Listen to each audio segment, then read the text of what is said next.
on YouTube because it's YouTube. sending it out there to the interwebs.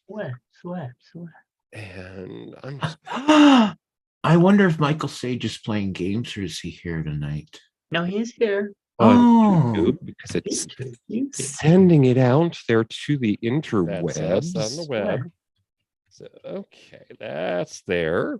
So we should be live out there on Candyland or whatever you want to call it. I like me some candied yams. Well, we got folks Do you need your yams candied, son? I know Matt doesn't like the yams. Oh, no. Boy, yams, sweet potatoes, whatever the difference is, I do not like them. Oh, I don't like the marshmallow stuff, and I don't like that casserole. Yeah. Oh, I know. Because you said the one that some people make with marshmallows and that's a staple. That's a staple on our table. And I know some people love it, and that's cool, but I just doesn't do anything. Does not ring your bell. And don't give me anything with Jello. Like anything. Well, Jello. Oh, well, it is the top of the hour, so I'm just going to go ahead and kick things off here. Let's start. Good evening and welcome to the beautiful historical Marionette Theater. Tonight we're going to be visiting the holidays and all the spirit of gathering around the dinner table. This is only the second film that Jodie Foster directed. Please take your seats. The show is about to begin.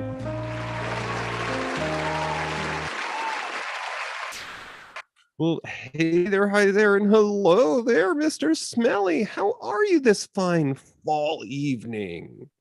Oh, we got snow.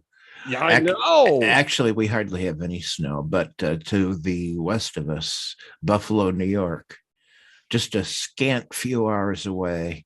Whoa, did they get slaughtered last night and today? And I think tomorrow too. 6 feet of snow in Buffalo, New York. Good God. It's like someone dusted the pumpkin pie with some confectionery sugar. Well, 6 inches of it. Oh, my Lordy. Anyways, so it's nothing like that here. Tommy, I forget what he said. I think I asked him earlier. I forget what he said about snow. I think the further, I'm not sure. I don't know. Oh, up there in Fort Maple?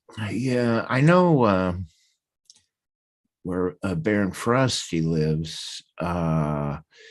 They get lake effect snow too. So I saw a picture from where he is, and he looked like he had about 5 inches. Oh, AOL inches. Right.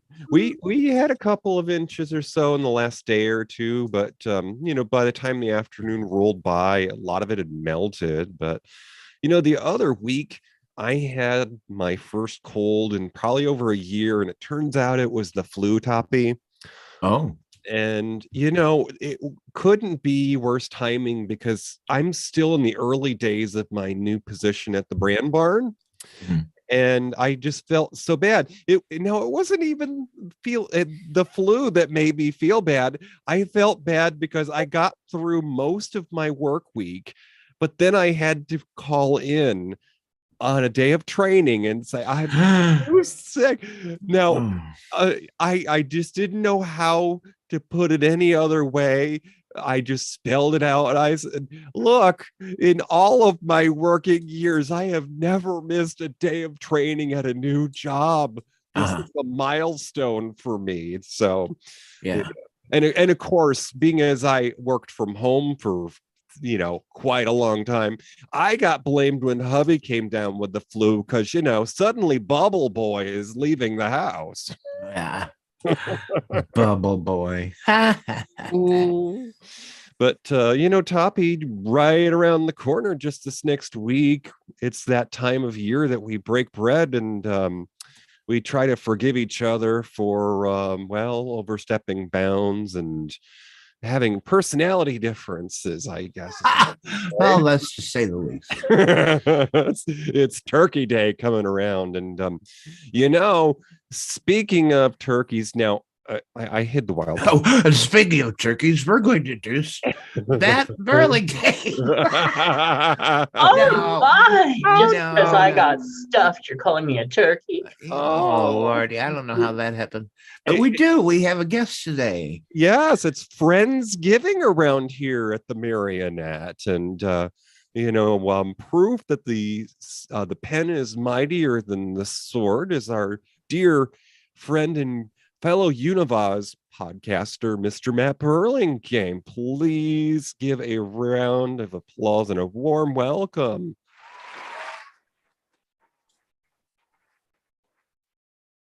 Yay! That was my applause. No. It was quite a run. Oh, here I was expecting a sound effect, but I guess I'm not that special. No, it's in post-production. There you go. It's post-production. Folks, hello, folks. Yeah, in case you folks don't know, Matt does the Big Gay Sex Show and Chubbs Gone Wild. I know everything's about size, isn't it? No, always. Well, in the vein of our favorite programming overseas there, the Brits, they like to say, get stuffed. Oh, yes. So hide the wild turkey, because our senior showgirl seems to be down in front and center stage there. We're going to let her introduce the topic for tonight's show. Oh, I guess I'll have to put down this turkey leg I'm gnawing on. Okay, I'm ready.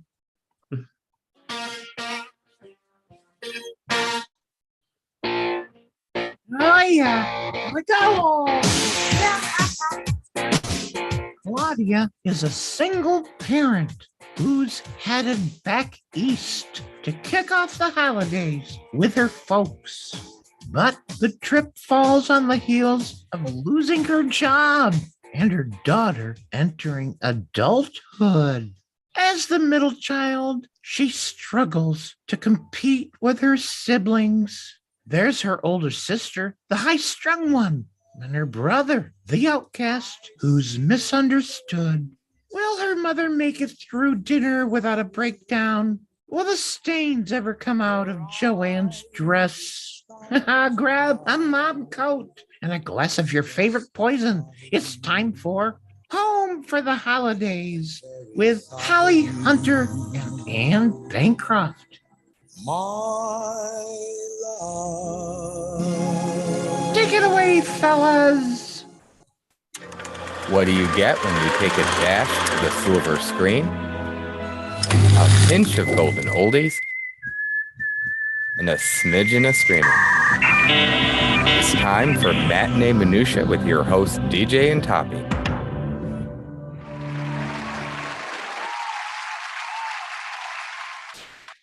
Well, now, so this is a mid-90s comedy drama, and I shudder to think, folks, because, there's been a few pages in the calendar that have gone by, and this movie is more than 20 years old now. It certainly is. Yeah. But joining us here tonight, as you heard, is fellow podcaster and author and playwright, Mr. Matt Burlingame. And, it wasn't too long ago that we covered a film from the year 1995. So we're gonna skip ahead here. Speaking of turkeys.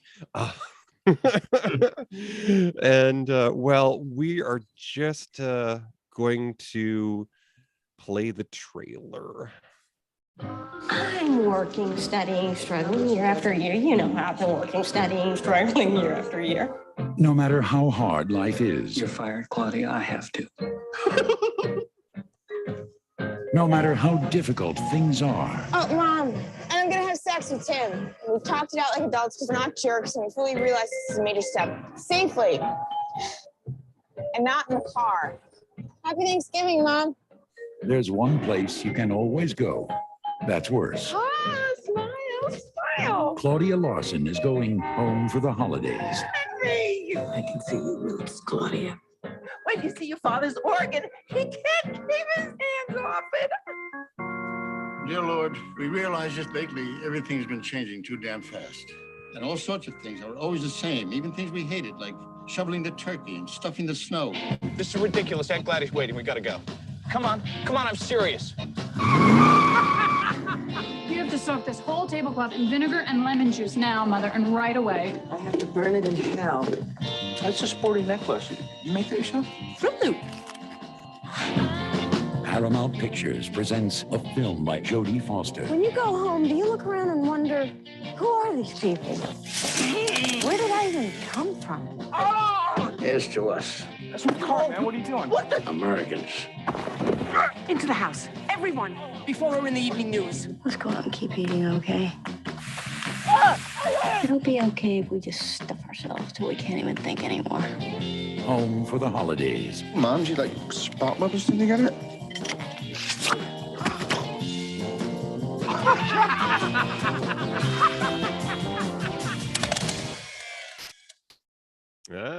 So tonight we're going to be doing things a little bit differently. There's 3 of us here at the roulette wheel. So we're going to start things off by each taking a turn and talking a little bit about tonight's film. And namely, we're going to tell the listeners our initial impressions. If this was the first time that you saw this film, or maybe you've seen it before, but ultimately, what was your takeaway and your first thoughts about it? So the first round goes to our guest of honor here. Matt, was this the first time you'd seen Home for the Holidays, or had you heard of it before tonight's show? Actually, I'd seen it twice before, maybe once every decade. And it's funny because I remember way back. I remember focusing on the love, the whole Dylan McDermott, the whole love aspect of it, and I thought okay. So clarify this for me real quick, please. So who's the oldest sister? Oh, Joanne. She's the high-strung one.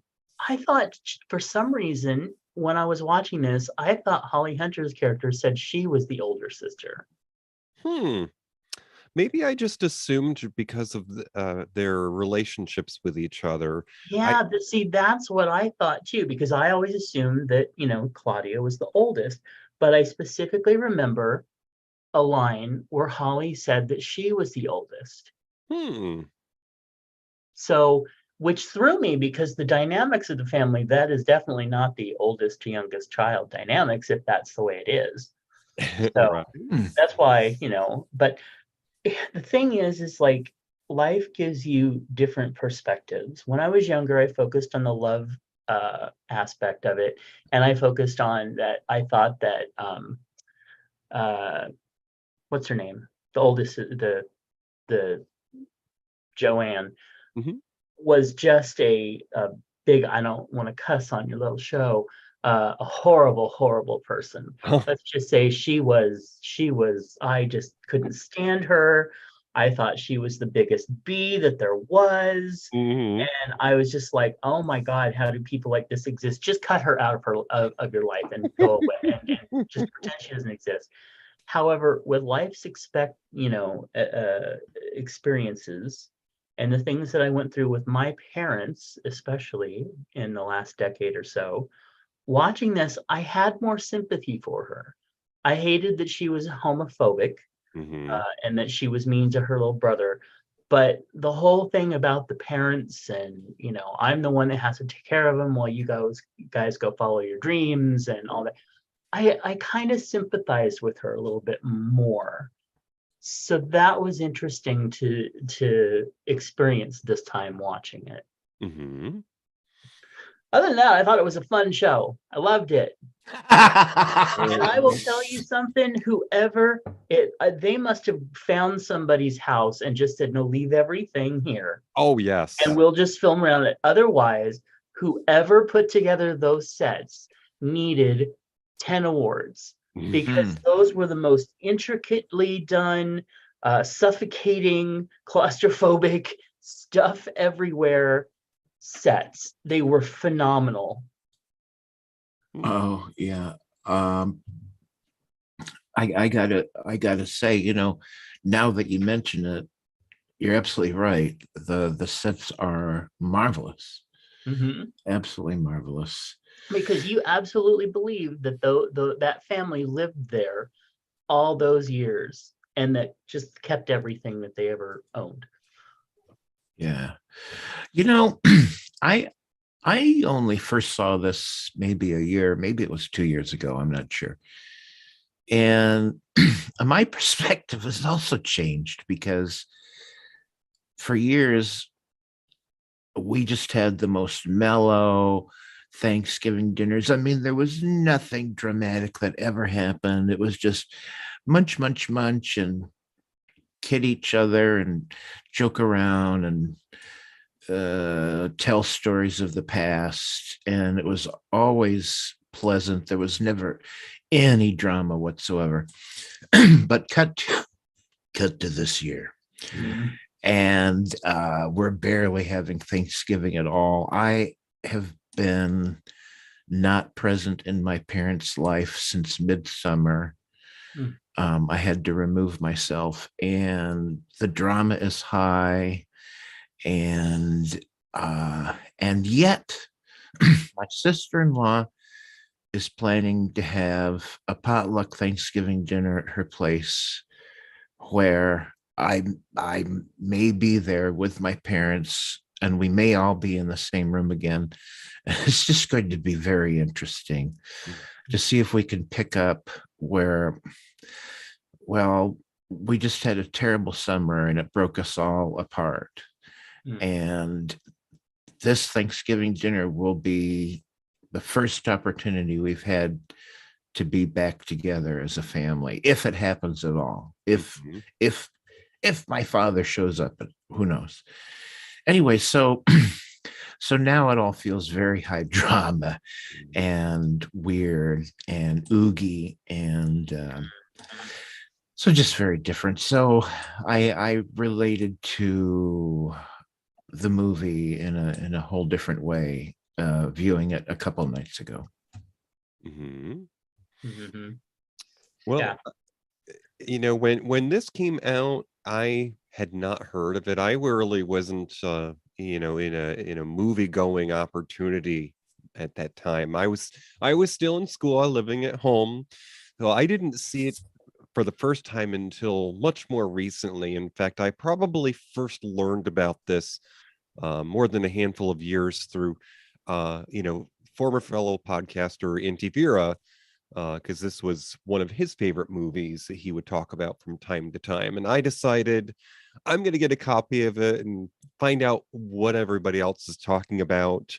And this is probably maybe the third or so time that I've watched it, but it's been, at least a couple of years since I watched it last. And for a movie that came out in 95, this was pretty forward thinking. I mean, we didn't have marriage equality, and Robert Downey Jr. is playing the gay brother, and he's just gotten married, and that's the big family secret.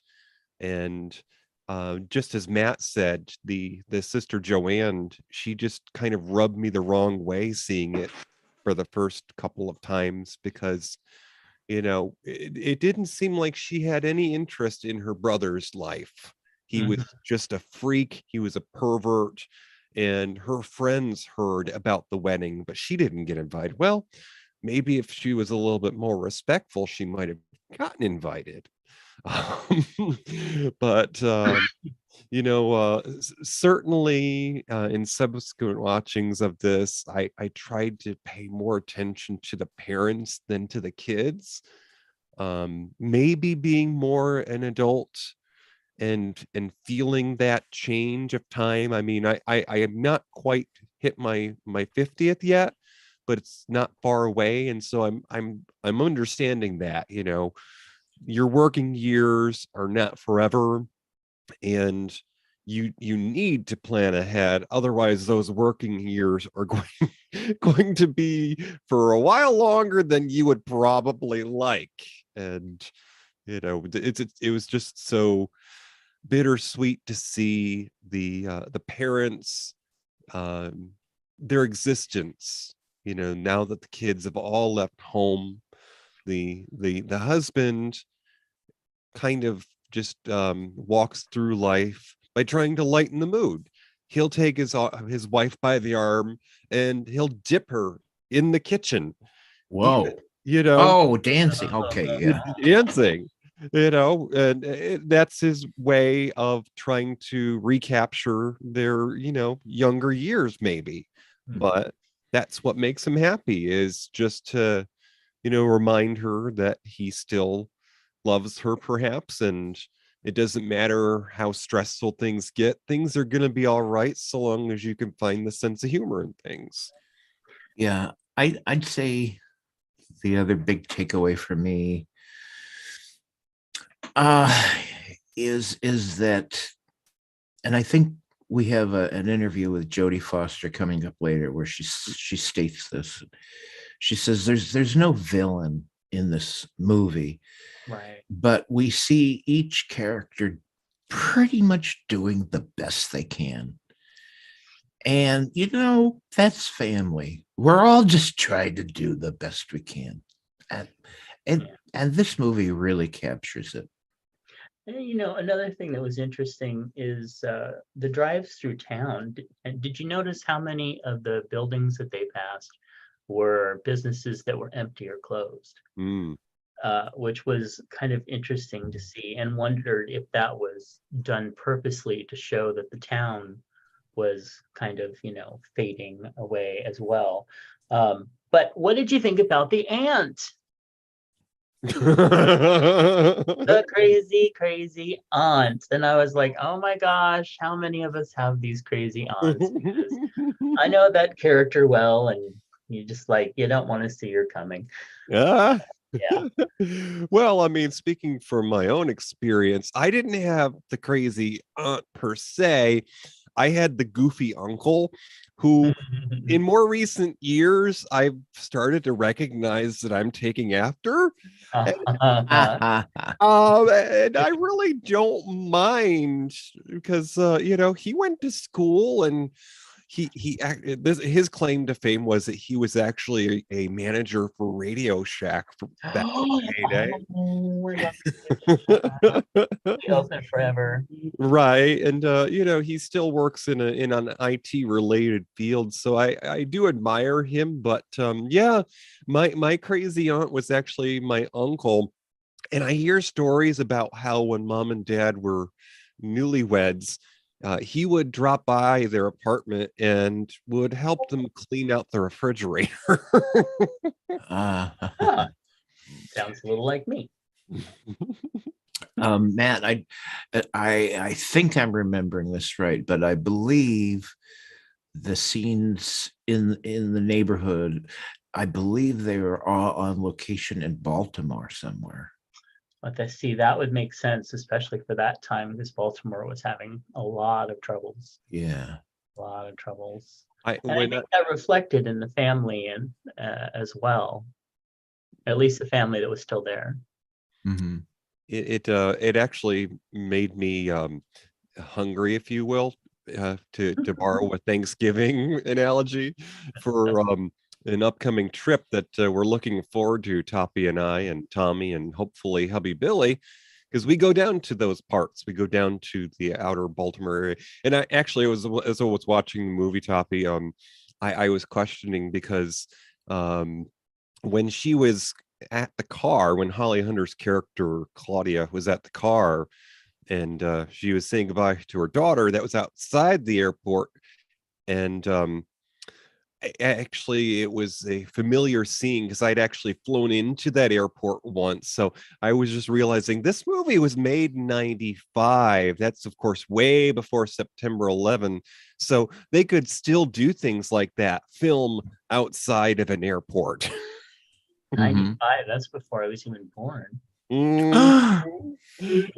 But did anyone notice who the up-and-coming actress was that plays Claudia's teenage daughter in this film? No, I didn't recognize her. Oh, she was very up and coming at the time because she had just been on MTV in a series that gave Wilson Cruz, our favorite space doctor from Star Trek Discovery, his start. That was called My So-Called Life.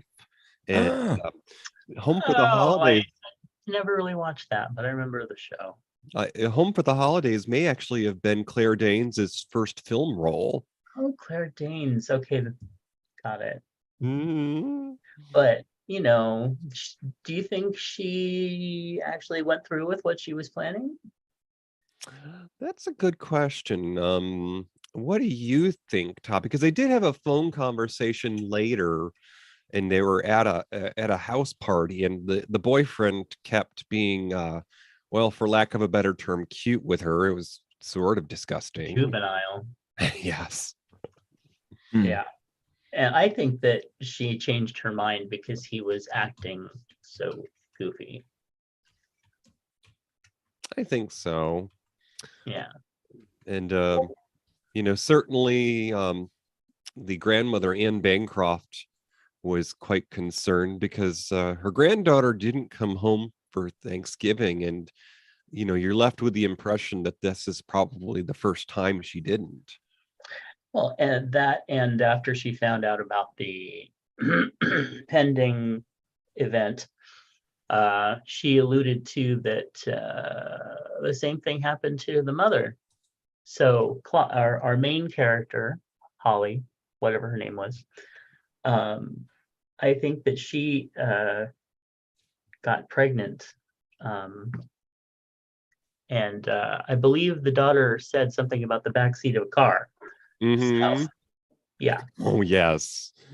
But yeah, my one of my favorite scenes in the film was when Claudia was arriving back in her old neighborhood, and she was forced to wear one of her mother's coats because she had lost hers in the traveling. And you know, who should drive up to see her walking there but one of her old classmates, and it turns out she was the prom queen. Mm-hmm.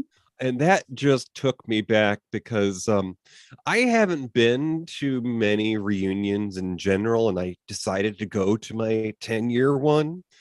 And I'll tell you, that was a hoot and a half because I'd just gotten my license. I was a late bloomer, had a rental car, and I had actually just sort of gotten out of a relationship and then reinvented myself. So I felt really good about myself.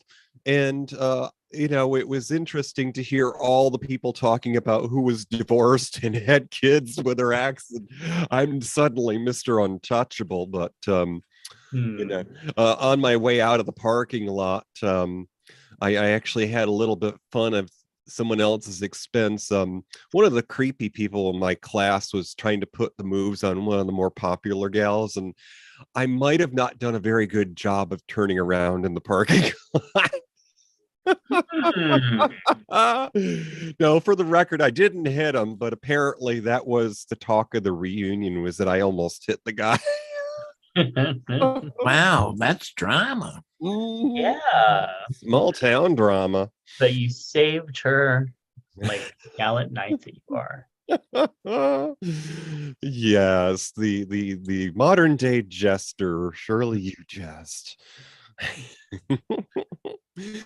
Well, Toppy, we have a boatload of talent in the film tonight, and you know, here at the Marionette, we've been a venue of many a splendid thing, including magicians. And the person who made the film, the director, we kind of think of them as the magician. Could you tell us a bit about the person behind the camera? Well, she be none other than Jodie Foster. Wow. Jodie Foster. A legendary career, if I may say so, goes way back to the early 70s when she was just a little guile, just a guile. And she was doing some child modeling at age 3. And by the time 1968 rolled around, she had already scored some roles in some television series. Oh, Mayberry RFD was her acting debut, actually. And she made more television roles and then made her film debut with a Disney movie called Napoleon and Samantha. That was 1972. Just she was still very, very, very young. And she was in musical Tom Sawyer in 73. And she was in Alice Doesn't Live Here in 74. But her breakthrough role came in a very dark psychological thriller directed by Martin Scorsese. She played a prostitute in Taxi Driver in 76.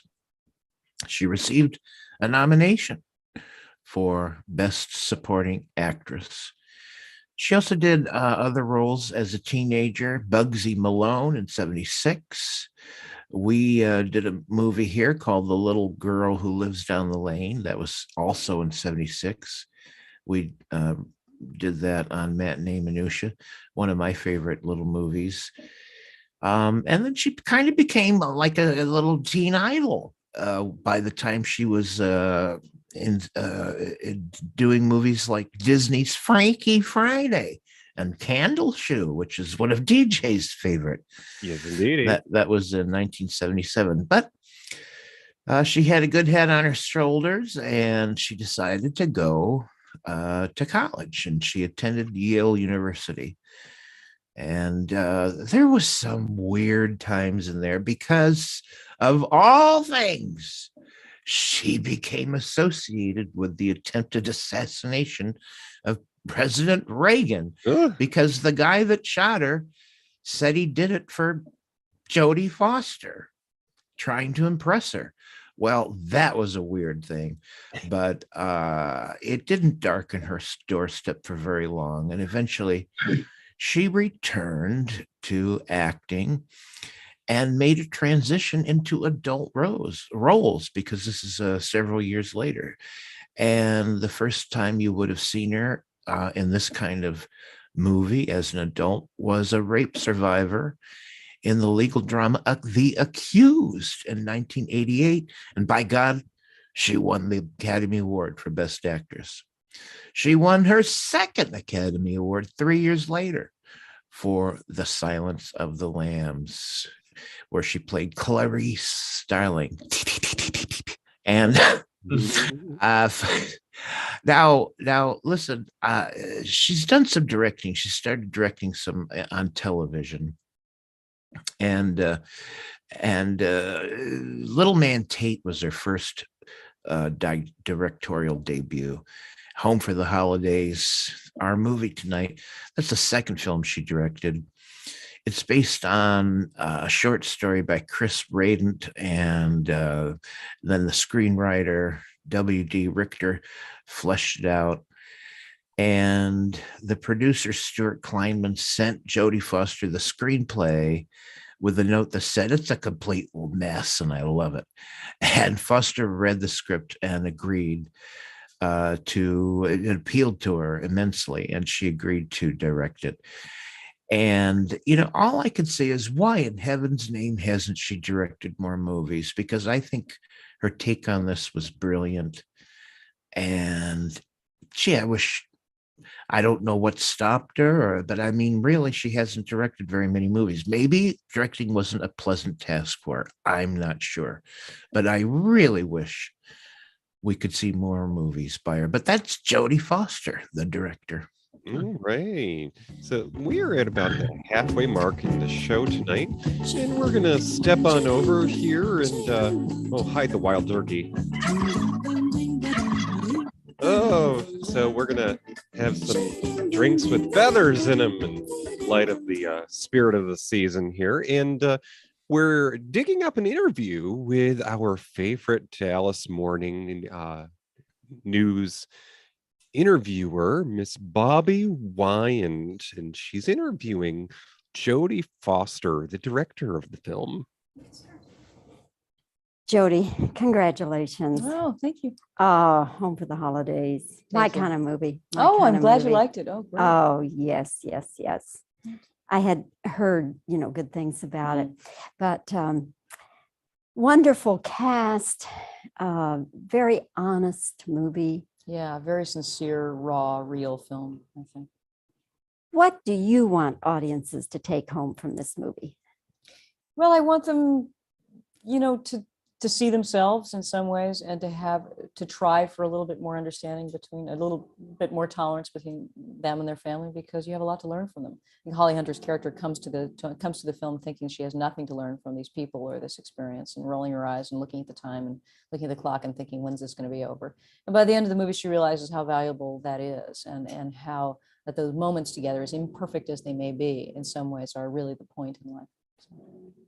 Of course, I think that statistically, holiday time is a time of year when greater numbers of people go into depression for one reason or another. Oh, that's true. I've always had, Christmas has always been a weird time for me because, you do all the traveling and you get there and the kids are screaming and you say, but I don't have any, or, there's just all that kind of conflict. And it is a time where where you're meant to put your hands around a table and to basically say, oh, I vow unconditional love for these people that are driving me crazy. And that's pretty hard to do. What is the strangest holiday you've ever spent? Because actors are always, Right. God knows where come the holidays.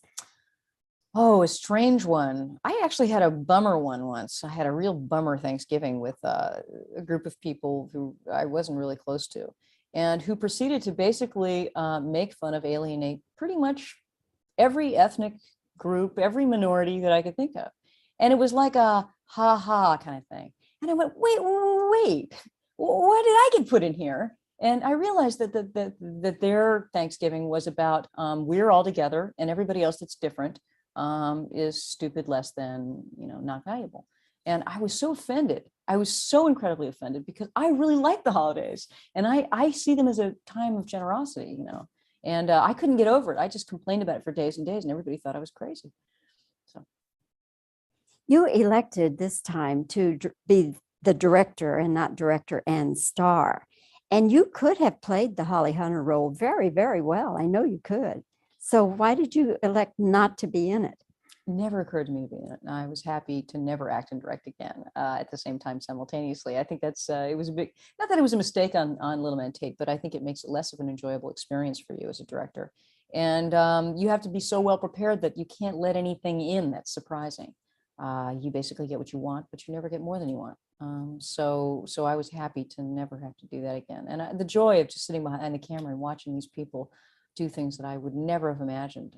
It's like nothing else, really. And I'm really proud of this film. I think it's mature and generous, and it is about forgiveness and about. I really believe that human beings, the single most drive is to want to connect and communicate. And so many of the movies that are out these days tell us that the single most human drive is to sort of persecute, torture, and alienate. And it's not that I'm a censor hungry. I just don't think it's true. I think it's not true. I think it's just a piece of propaganda. It's not who we are. And this film is really about trying to figure each other out, trying to communicate, trying to get closer, trying to connect, even if that task is very difficult. In the meanwhile, again, congratulations, Home for the Holidays. It's the kind of film I'm just so happy to recommend, and great. such a joyful film. Oh, thank you very much. Thanks, Jodie. Okay.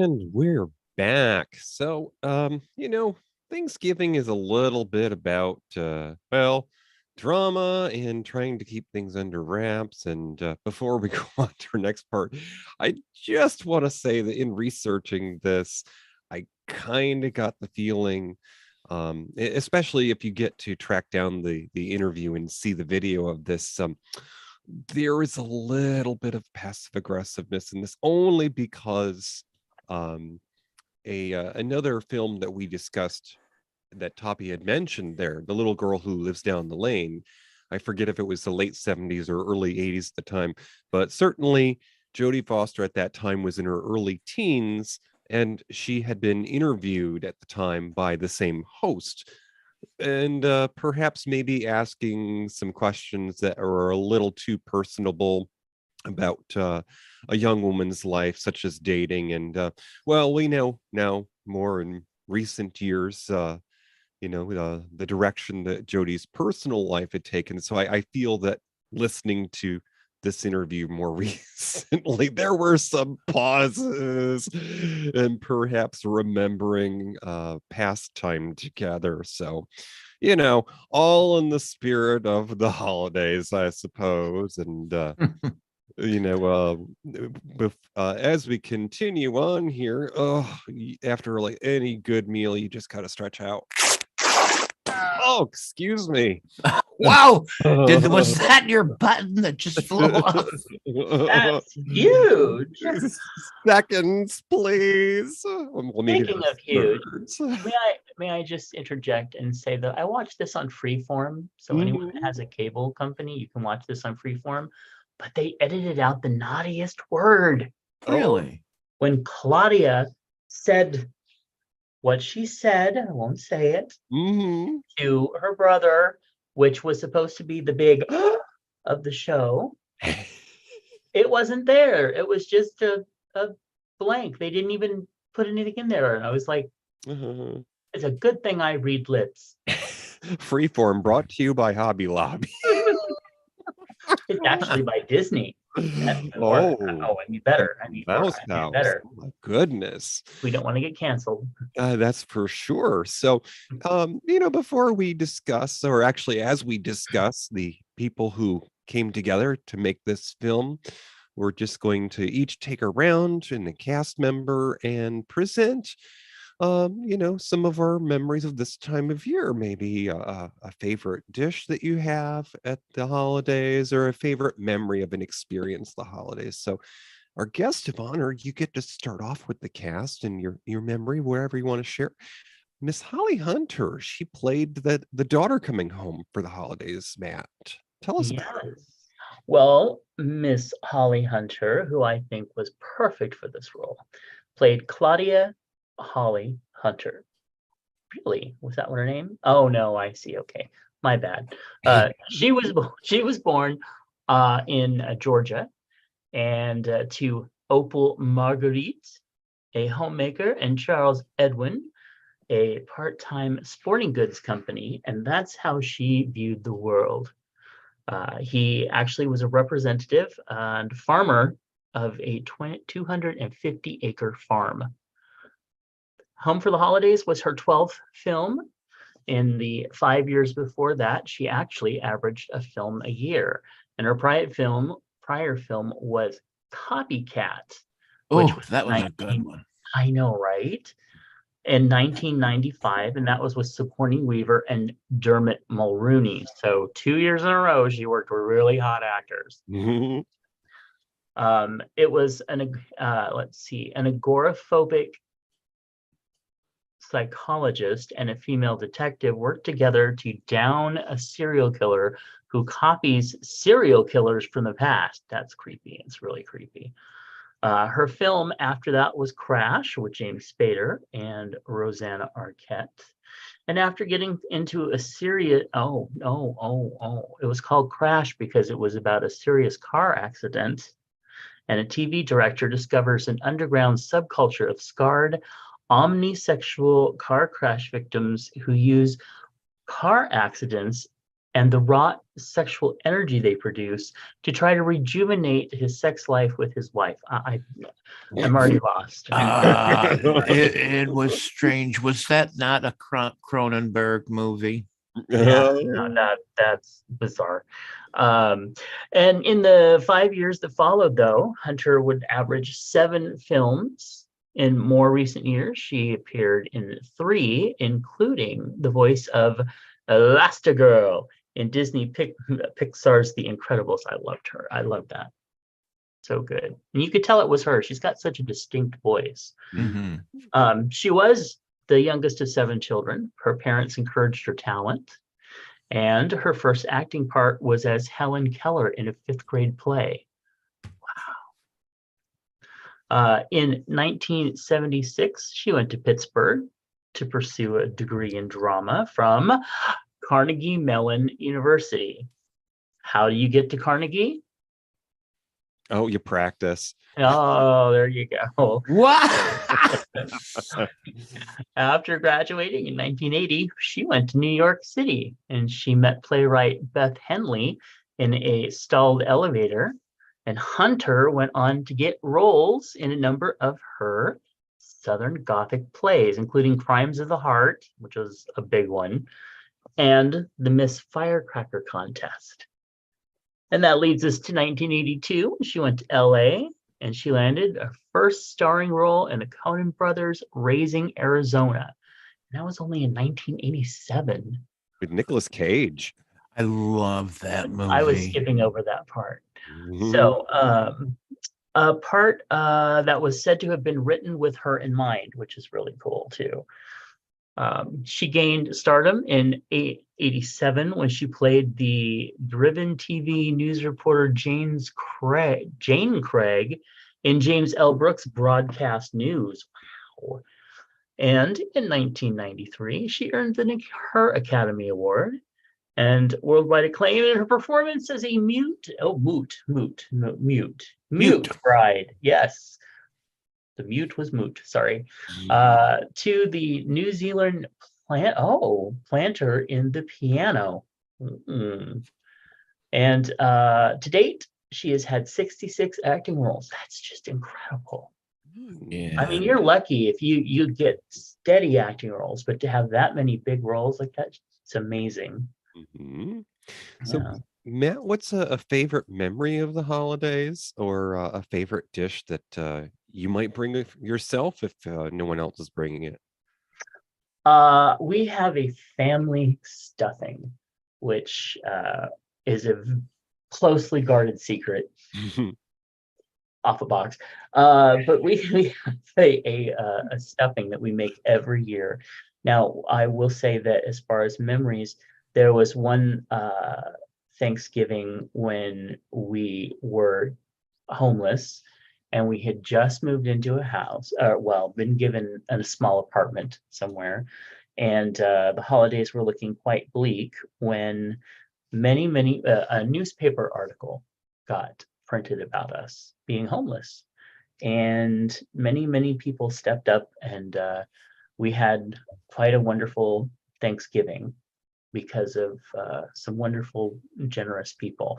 And because of that, I have always gone out of my way to make sure to pay it forward to other people who are in need. That's nice, Matt. Yeah. So, Toppy, the next member of the cast is an up-and-coming actor, Mr. Robert Downey Jr., and he played the son in hiding that's keeping all his secrets. He played Tommy. Tell us a little bit about Mr. Robert Downey Jr.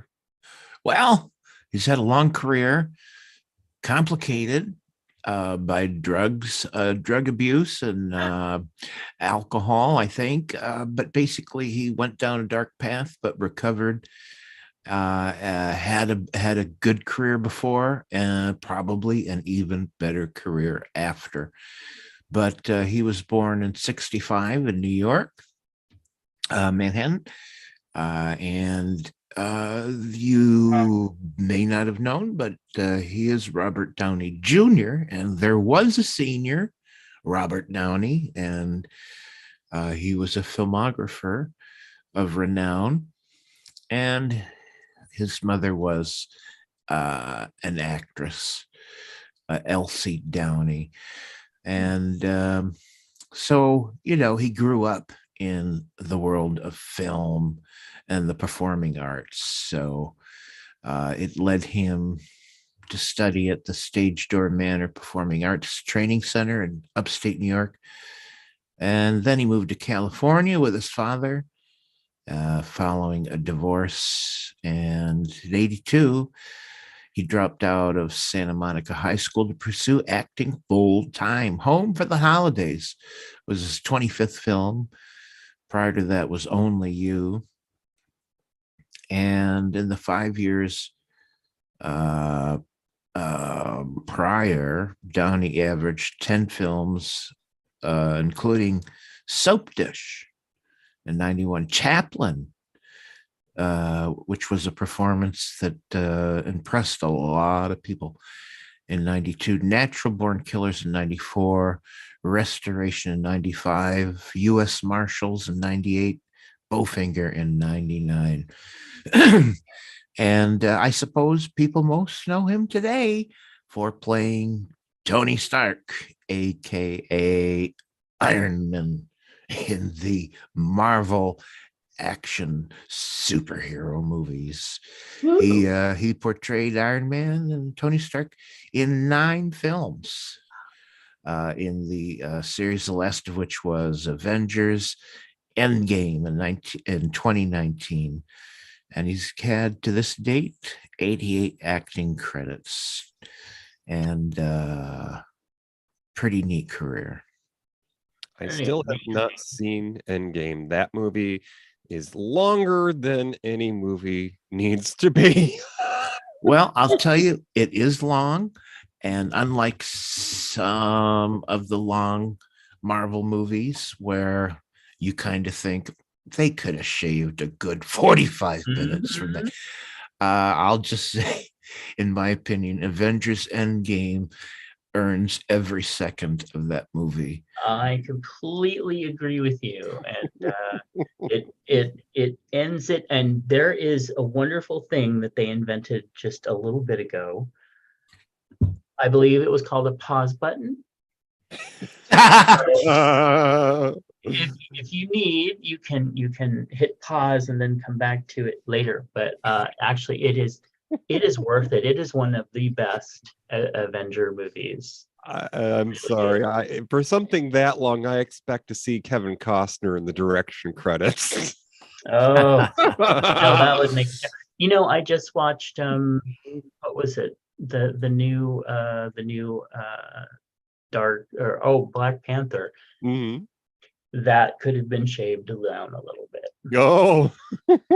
Now, it was very good, but it could have been tighter. Well, speaking of leftovers and yes, maybe shaving a little bit off that plate there, Toppy, what are some favorite memories of the Thanksgiving holiday, or maybe a dish that you really like or might bring? Oh, goodness. There's no doubt my favorite memory over the years is my mother, who this was her deal, man. This is the way she expressed love, not just to my brother and I or my father, but to the entire family, was to have everyone come over for Thanksgiving dinner. And boy, that table was filled. And boy, she did everything single-handedly. God, I'm ashamed to say, when I was young, I didn't do a goddamn thing. I watched King Kong and Son of Kong and Mighty Joe Young on TV while my mother slaved away, but she loved every second of it. It was her way.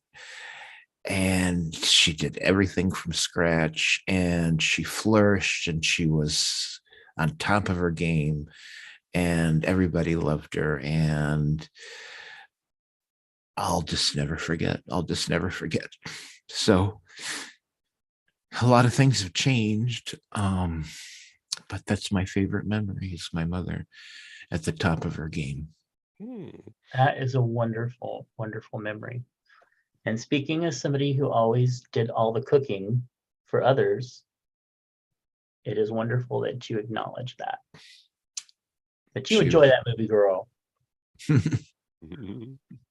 Okay, so the head of the house, if you will, the grand dame of this film, is a lady who I only in more recent years learned was the subject of one of the lines in a George Michael song.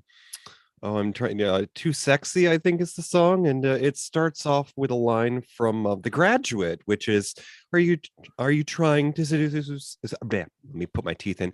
Are you trying to seduce me? Is that what you're trying to tell me? Miss Anne Bancroft, she plays the mother in this film, Adele. Now, Anne Bancroft was born in 31 September of that year in the Bronx. So she was a New York gal. Was she ever? Yeah. She never quite lost that Bronx accent. She is the daughter of Michael Italiano, who is a dress pattern maker, Mildred, who is also a phone operator. And Anne Bancroft made her cinema debut in Don't Bother to Knock in 52. And over the next 5 years, appeared in a lot of undistinguished movies such as Gorilla at Large. Wait a minute, who says that's an undistinguished movie? I disagree. Gorilla at Large is amazing. Toppy still has a copy on VHS under his pillow. Yeah. Demetrius and the Gladiators, also from 54. New York Confidential in 55. Nightfall in 56. And The Girl in Black Stockings in 57. I wonder if she had those legs insured back then. Home for the Holidays was Bancroft's 44th film. Just prior was a film that we talked about right at the beginning of the season, How to Make an American Quilt. Both came out in 95. And Mr. Jones is in 93. That was her film prior and starred Richard Gere. Now, her film after Home for the Holidays was The Sun Chaser in 96.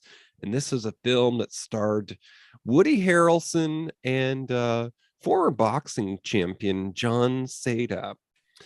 So going back a bit here in 57, Anne Bancroft was dissatisfied with the script she was getting, left the film business and spent the next 5 years doing plays on Broadway. So she took some time off. She returned to the screens in 62 with the portrayal of Annie Sullivan in The Miracle Worker. She got an Oscar for that. Bancroft went on to give acclaimed performances in The Pumpkin Eater in 64, The Slender Thread in 65, Young Winston in 72, The Prison of Second Avenue in 75, and The Elephant Man in 80. To Be or Not to Be in 83, and then in 87, she did a film called 84 Charing Cross Road. But her most famous role would be as Mrs. Robinson in the aforementioned Graduate in 67, which is, I believe, one of Dustin Hoffman's early films. It is.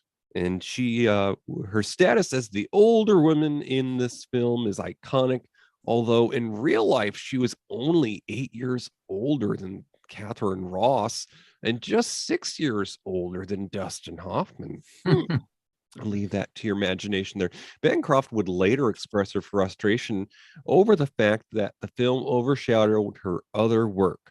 Selective for much of her intermittent career, she appeared on screen more frequently in the 90s and the 2000s, playing a range of characters in such films as Love Potion number 9 in 92 and Point of No Return in 93. Now, sadly, like her film husband, Charles Durning, Miss Bancroft is no longer with us. She was actually Mel Brooks's wife, and she passed in 2005, and she was only 73. She passed from uterine cancer. Her death surprised many, as she had not disclosed her illness to the public. And among her survivor was her husband, Mel Brooks, which she was with him for 41 years. And their son, Max Brooks, who was born in 72, her final film was the animated feature Delgo in 2008, which was released after her death, and it was dedicated in her memory. At the time of her passing, Anne Bancroft had 87 acting credits. Wow. Which movie did she play Adele in, though? Well, Adele was her character in Home for the Holidays. Oh, okay, not the singer. Gotcha. Right. And point of fact, it's actually I've heard it in more recent years that it's actually not even Adele. She the pop star was interviewed by a fan, and they pronounced her name the way it is in her home country, which is Adele. And she's never corrected anyone. So she'll forever be known as the name she isn't, Adele. So, Well, when you have that much money, you don't really care.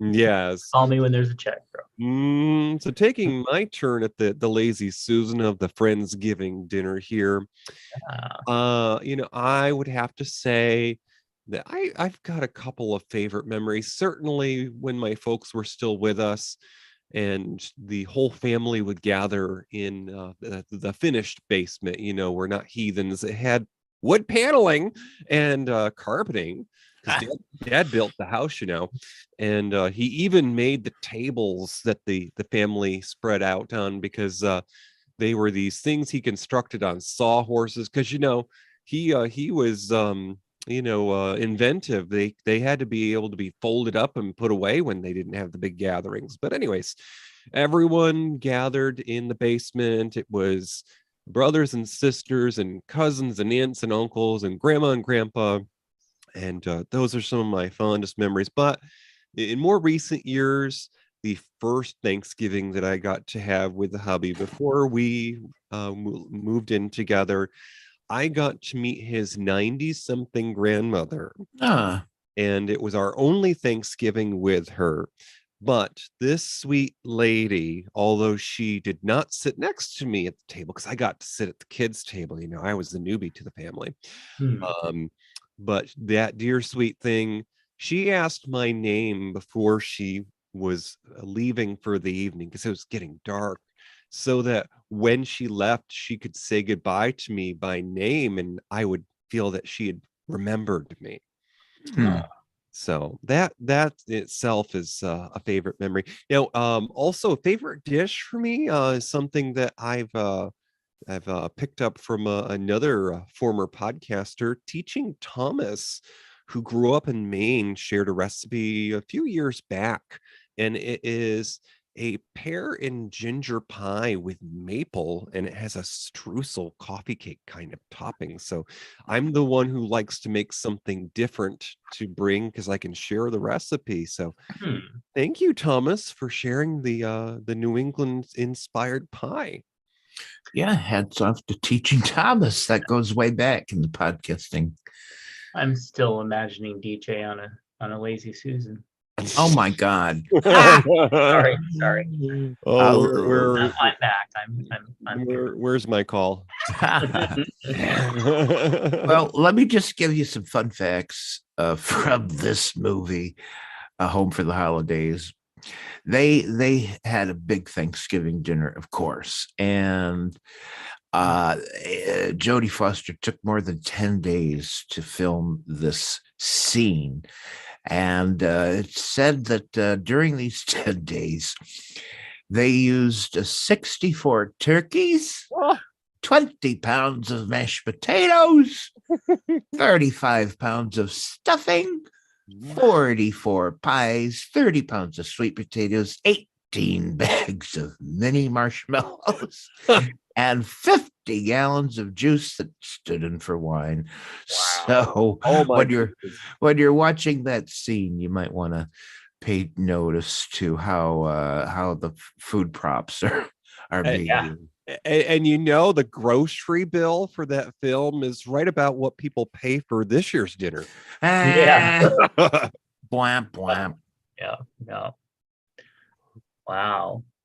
Okay, so we are out here right near the lobby, and this is a part of the program we like to call our snack tray, because this is the stuff that you have left over as you're leaving the theater, and we're going to tell you about some things you might enjoy if you liked Home for the Holidays. I'll go first.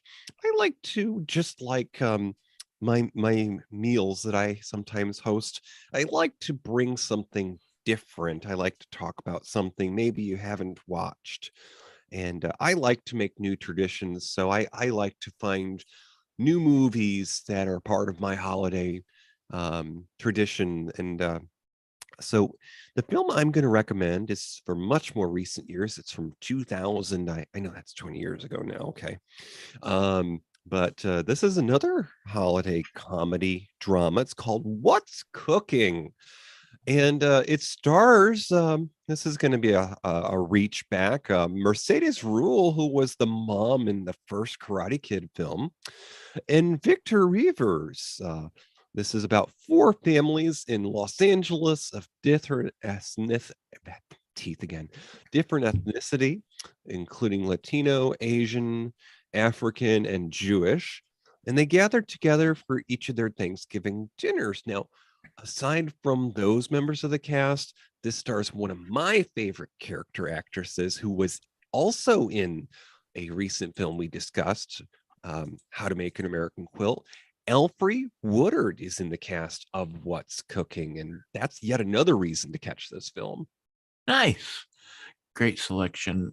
I chose Hannah and Her Sisters because if you like Home for the Holidays about a family drama, well, this family holiday drama by Woody Allen is all about that. And it takes place between two Thanksgivings, 2 years apart. And there's people falling in and out of love. And, Woody Allen is this neurotic character that he loves to play, a hypochondriac. And it's one of the great Woody Allen movies. And it stars Mia Farrow, Diane Wiest, and Michael Caine and Barbara Hershey. So very similar family dynamics to Home for the Holidays. Matt, we forgot to hip you to this. I don't know if you got something in mind. If you know, that's okay. But I don't have a movie in mind that I can throw out there right now. But I will say that one of my favorite things to watch during Thanksgiving time is Kate and Allie. They have a Thanksgiving episode. I know it may sound a little bit silly, but it's a family dealing with divorce, and the kids are going to whose parents, and as the father showing up and Claire arrives. It's just it's a really, really well done. So it's on YouTube if you don't know anywhere else to find it. Kate and Allie Thanksgiving episode. And also I would like to say to you and all of your listeners, happy Indigenous Peoples Month. Very nice. Actually, DJ, we did that TV series on Matinee Minutia. We took a look at it. One of my favorite episodes. No, thank you. Except the ones that I was on. Well, I mean, that's an automatic. Those are my favorite too. Okay, so before we do the old-fashioned Beverly Hillbillies goodbye, Matt, thank you so much for joining us here in the Marionette. And it was so good of Gertie to take your coat as you came in. Now, I would check, though, to make sure all your belongings are in the pockets, because she's been known to have sticky fingers. I'm sure Adele has an extra coat for me if I need one. Well, if you could please, dear sir, let us know, or let our listeners know, where they might find you in this wild, wacky world of podcasting, just in case they're enamored by your dulcet tones and they want to, well, maybe consensually stalk you. Yes, queen. You can find me over at either chubsgonewild.com, or you can find me at the biggaysexshow.com. And if you want to hear more about my books, you can go over to justkisstheguy.com and check out my new one that just came out. Awesome. What is the new one that just came out? It is a re-release of a book that went out of publication. It's called The Fortune Cookie, and it is a holiday love story. Well, so people are interested. How can people find those books? You can go over to justkisstheguy.com, or you can just look up Matt Burlingame on Amazon. and you will find everything I've ever published. And that's it's becoming quite an extensive list. Like how many are we talking about now? Let's see, there's about six books, 2 plays, and a couple little stories here and there. And then well, for the other stories, you'll have to listen to the Big Case Sexual podcast. Oh, hey, I've got a gift giving idea for folks here. Now, if you have to take a drive to meet up with your family these holidays, and you want a way to occupy yourself on that long ride, because maybe you're not driving, I'd probably go out there and track down one of Matt's books, because a good story is going to be a nice distraction when you're going to be spending time with family. That is, and if you get the Kindle version, you can also get audio sync with it, and it can read it to you. Ooh, fancy. I know, technology. So thank you so much for joining us, Matt. And we are going to let folks know what's coming around the bend here. Now, as I've mentioned, the Marionette is a splendid venue of many things that have passed through these doors. Magicians and vaudeville, and well, they even left a bag of coins there that helps us figure it all out. Toppy, hand me that bag from the shelf up there. It's amazing. The coins never run out of this bag. I don't know what's that about. Here you go. Here's the bag of coins. All right, put that in. Okay, it landed over there on your side, Choppy. I'll open it up for you, though. Thank you. All right. Next time on Matinee Minutia. Why, it's a perennial favorite. One of mine, certainly, from 1947, Miracle on 34th Street with Maureen O'Hara, John Payne, and as the little girl, Natalie Wood. Edmund Gwen is Santa. And it takes place between Thanksgiving Day and Christmas Day in New York City and focuses on the effect of a department store Santa Claus who claims to be the real Santa. Is he the real Santa? I don't know. You're going to have to view and find out. Won 3 Academy Awards. And, I don't know. It's just one of my all-time favorite holiday movies. That's for damn sure. Next time on the Matinee Minutia, Miracle on 34th Street. Okay, and that will be on Friday, December 4th. And, talk about going into the Wayback Machine. People used to actually leave their house to go buy things. Oh, my goodness. What the hell? Well, not me. I'm not going nowhere. I mean, they used to actually change out of their pajamas when they left to the house, but now they just go shopping at the Megalomart. Yeah. Okay. Now let's fess up, everybody. Do any of us kind of secretly at least think about how fun it is to go shopping on the day after Thanksgiving, even if we don't do it? If I had the money, I would do it, but otherwise, no, thank you. I mean, I'm fortunate that the Brand Barn, where I am now, they actually consider it a company holiday, but I just can't see the idea of standing in line and whacked in the head with a television. Right. I mean, that's not a deal to come. No. I mean, it's an experience to talk about later, perhaps with a restraining order. But what I do think is funny is all the people that go to like film and watch the fights, and then there are none.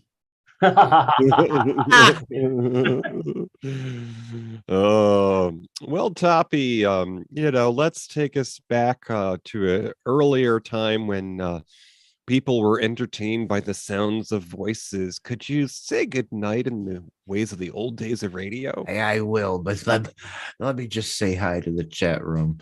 Oh, yeah. For the folks that came over and kept us company tonight, because we do this live.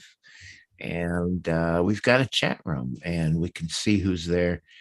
and they can type things in the chat room. We had Maren Gertz, who left a little early. We had the ever mysterious Crownhaven. So glad to see her here. And as always, our buddy pal, Tommy Hash Browns, was here. And we thank you all for... and Michael Sage was listening. Michael Sage. Thank you, Matt. Michael Sage was here, I think maybe for the second time. Maybe it was his first time. Not sure. But awfully happy to see him here. And hope you enjoyed it, Michael. And that's it. And the way we sign off is I say goodnight, Gracie. Thank you for listening to Matinee Minutia. Our show streams live on the first and third Friday of the month. Go to univospods.net. Click the tower for audio. Enter Discord for chat. You can find our show anywhere you listen to podcasts. Visit our webpage at matineeminutia.com. Tweet us on Twitter at Matinee Minutia. Find our group on Facebook. Have an idea for a show? Or why not let us know how we're doing? Email us at matineeminutia@gmail.com. I have a voice. I have a voice. You have a voice. You have a voice. We have a voice. We have a voice. Unique voices in podcasting. univospods.net. Ooh. Well, so was anybody else moved as much as I was at the part of the movie where Claudia has gone down to the basement and she's joining Dad while he's watching the old home? Oh, that was so nice. I got to tell you, the home movie bit was so wonderfully curated and done, and it really put a lump in my throat. I got to tell you. Yeah, it was so touching that they actually made those movies because, you know, anytime you've got like old family photos and things, they have to make those for the film. Right. And apparently we were at the point where we were able to, you know, have the technology to make things look older at that time. But, you know, somebody filmed that and it didn't look that way when they actually made it first. So that would have been interesting to see, you know, like the story behind how they made all those little features and things in the movie. But, you know. So, all right. Well, I am going to take us off the stream. Let me hit the stop here. Stop recording. And my mouse is sticking here. Say yes. Okay. And the music is just playing us out.